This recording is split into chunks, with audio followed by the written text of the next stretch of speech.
we're wanting something, anything in the world to change, I find that it actually is reflecting something that's inside you that hasn't been seen. I mean, you see human beings that are on the verge of great discovery. You see miracles. You see people coming out of the depths of despair and depression and illness and sickness and addiction, rising. And then you see human beings who will criticize and complain and gossip and attack. And so I've learned to not embrace either one of the imposters, which is praise or criticism. You know, I don't run towards praise, I don't run from criticism. And I just don't deal in that area. Keep my attention on that which is real and keep moving forward. The first thing to achieve is, why do you want to achieve it? Like, what is your outcome? Many of us walk into the room, even into the room we're talking to ourselves, and they're not honest about the outcome. What is the outcome? Why are you going through the motion? Is it because society has told you that that's what it should be? Or is it that your parents always wanted that from you? Or is it that you have been neglected in some way and you're trying to please a bunch of people that you can't stand? Or is it that you want to change the world? Is it that you know that you being healthier is going to be able to be around in your family's life much longer, or you're going to be able to stop some social injustices? Like, what is your why? When you have nothing is when you need to give. You know, if you're going to wait till you think you have something, you're never going to have something of any size or scope. There's something inside the human psyche that when you do what's right and you get outside of yourself, there's something that'll click for you. And also, you know, tithing is a perfect example. I don't know anybody, regardless of religious belief, who's tithed 10% of their income for a decade and not prospered massively. Do more, give more, and he said, you'll receive more, just how it works, and I found it to be absolutely true. Putting the work in is the beauty of it. When I started, vanity was the goal. I think vanity is a perfectly fine reason to start something. It's fine. Over time, I fell in love with the craft of lifting, of learning about macros, of all those things. And I think if you find something you are meant to do, then yes, vanity or some number, fine. But falling in love with the practice of it, I think is a true pinnacle.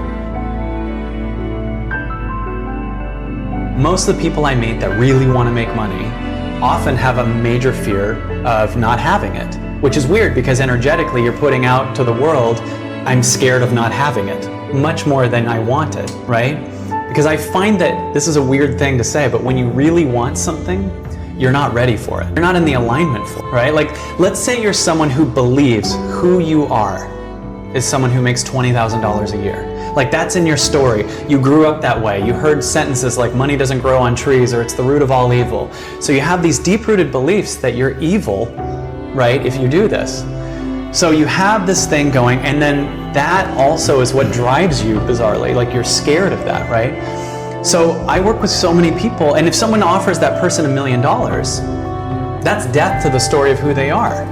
So weirdly, you're going to be in this position where you want to take it, but you're scared of it, right? Because it's death to who you are. People have a tendency to care more about what other people are thinking about them than what their soul wants. And so they live from, what is so-and-so going to think of me, and what's my mother going to think of me, and what's the society's going to think of me. And inside, everyone has a destiny, bright, beautiful destiny. The soul is calling us to be great beings, to be great lights, to live fully. And oftentimes people will dim their light in order to fit into someone else's paradigm and end up with crisis, end up with disease, end up with prolonged sadness. When if you just step out of that, there's so much life to live. So I think a lot of people are just run by what others are thinking about them rather than what their soul wants. I would say that the capacity to strengthen and increase your hunger is the one common denominator amongst the most successful people. You know, most people are hungry to achieve a certain amount, make a certain amount of money, and then they get comfortable and relax, or to get a certain level of fitness and then they relax.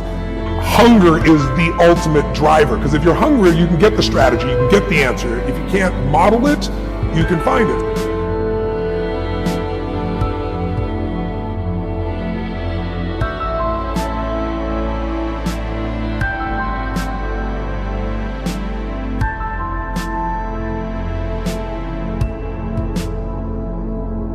can't take control of my life, or I've heard people say, or act like somebody else is supposed to issue them power, or somebody took power away from them. And I realize that people always thought negotiations purely transactional. When you get to the table, I'm sitting across from you, right? And it's not. It's about building influence. Then it's transactional, and the transaction needs to be what's in it for the person across the table, not what's in it for you.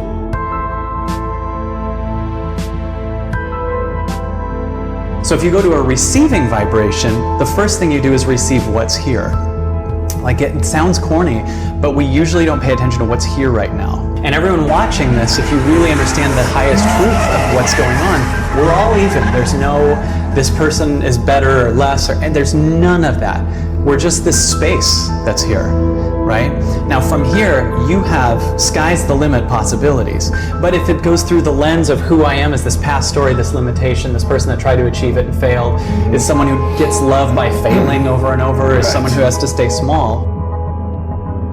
Well, first of all, we have to be aware that mediocrity always attacks excellence. You know, it's kind of a rule. No one's attacking a couch potato. But the moment you start to walk toward your dream, and you start to break habits, you start to change relationships that no longer serve that dream, you start to be talked about. Now, many people are afraid of failure, which really means that they're afraid of being ridiculed. We are so focused on making money. Almost every thought we have is, yeah, but I gotta get rent paid next month, and we're sacrificing our soul for it. And my question is, if we're, instead of throwing away our soul for the guarantee of the illusion of money, yet I can think of people that were broke, then made millions of dollars, and thought, what if I lose it? So they didn't feel safe. Or freedom, what if I lose this? So you're under the illusion that freedom is outside of you. Just by saying money equals freedom, you're implying you're not freedom. Because people are growing all the time, and you may be in a situation where you have to forgive somebody who did something, but they didn't know that what they were doing to you, or whatever the case is, and or you want to be forgiven as well, right? And how can you have love if you can't forgive, right? And so whether it's with your family or whether with your friends or something else like that, the harbor and the hate and things of that nature will just eat you alive, I think.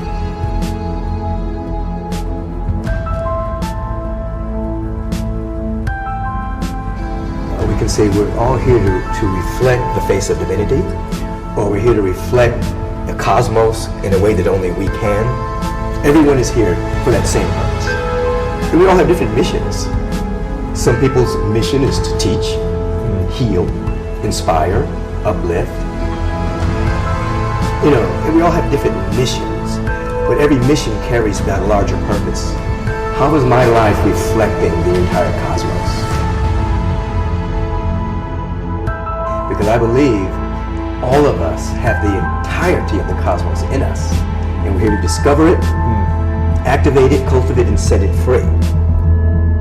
To me, it's about growth and it's about giving. Those are the only things that fulfill human beings. I always tell people, if you want to be happy, it's one word: progress. You can make progress, and if your progress is not only within yourself, but it's actually doing something of value for more than yourself, you're going to be a damn fulfilled person. When you let go of something, you're only stressed because your mind can measure what you will lose. It can't see what you'll gain. Legacy is planting seeds in a garden that you'll never see.